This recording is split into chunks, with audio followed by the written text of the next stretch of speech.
George Galloway is one of quite a few people today saying Ken Livingstone talked about the facts. Why do you believe it was anti-Semitic?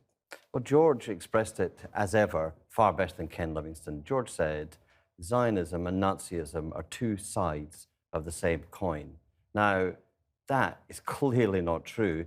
Nazism was intended to destroy the Jewish people. That was his intention. The problem is that people use anti-Zionism to conceal their anti-Semitism.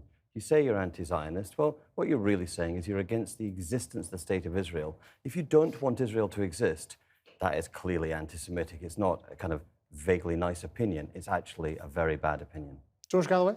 No, Zionism and Israel are political constructs. If you were for the downfall of the Soviet Union, as John was, that didn't mean you hated Russian people. In fact, you could say it meant the opposite, that you wanted to liberate the Russian people from the political system under which they lived. Ken Livingstone doesn't have a racist bone in his body. In fact, he'd still be the mayor of London if he hadn't gone out on a limb on anti-racist causes over and over again. We cannot allow this conflation. It's dangerous for everybody.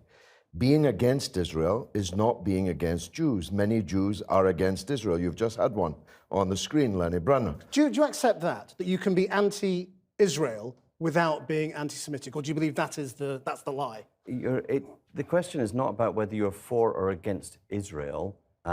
People actually conflate the Israeli state, the Israeli government, actions of the settlers, the actions of Likud, the statements of Benjamin Netanyahu. People who don't want Israel to exist, among whom are a very large number of people on the ultra-left. I don't say George is one of those, but there are people for whom anti-Zionism is a shield behind which they march. They call Israel a country with its own Supreme Court that finds against its own government. They call that an apartheid state. Do you accept that some people do that? There are some. The anti-Semitism exists. It's always existed. The Daily Mail used to fund it. But this is a on the left problem, in particular, that some people hide behind being, anti-Israel when they are in fact. Well, there may be some, though.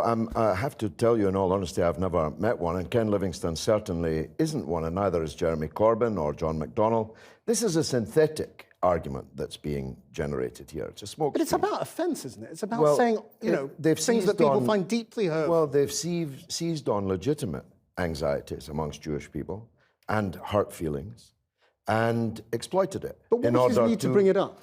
I mean, why mention Hitler in that answer yesterday? Oh, it's something to do with his age. I reference the Second World War all the time. It was our finest hour, the defeat of fascism, the greatest victory of the 20th century, and so on. These are perhaps age-related points.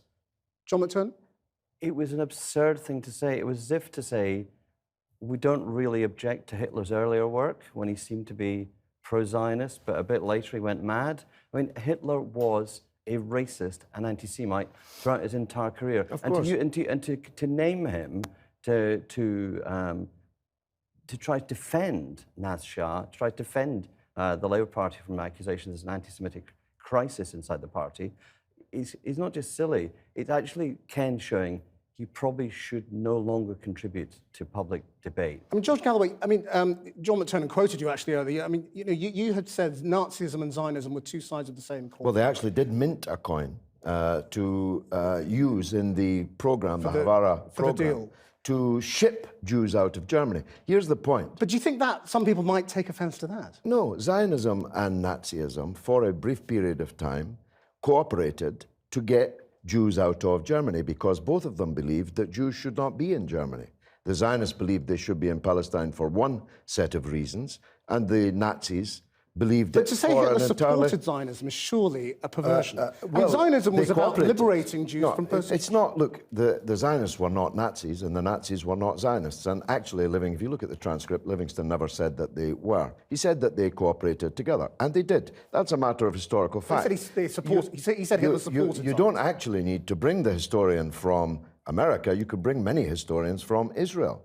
This is not a secret. It's only a secret to those now waking up to it.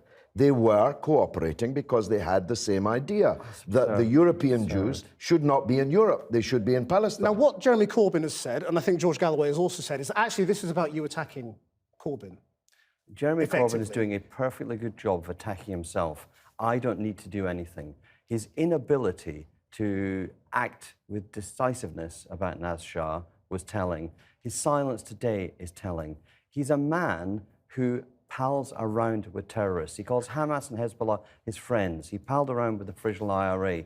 He's a man who is not trusted and can't be trusted. He can't bring himself to say the word Israel. He was at the Labour Friends of Israel fundraiser last year in the Labour Party conference, couldn't say the word Israel. He does not want to see a two-state solution in the Middle East. He wants to see one state, and that state would be Palestine.